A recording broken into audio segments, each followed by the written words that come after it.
992 Turbo S, booked in for stage 1. Stage 2? Nice pull to it. Well, decat, OPF off, so you would practically class it as a stage 1 plus stage 2.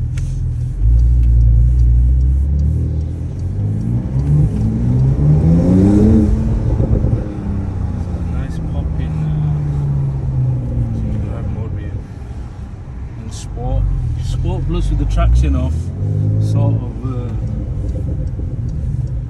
no pops.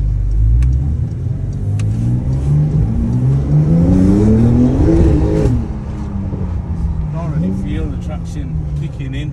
I don't know exactly what tyres it's got, but these are suited for like Cup 2s and stuff. Pull it to the side a little bit.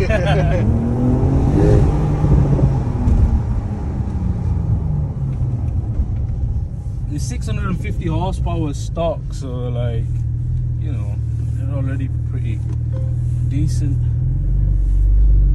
stock.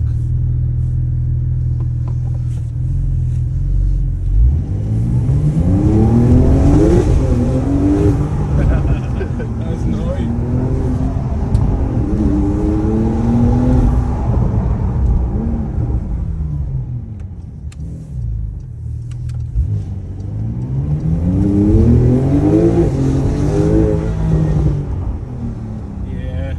Decent enough, but I think there is a slight little, just maybe Sport Plus with traction off.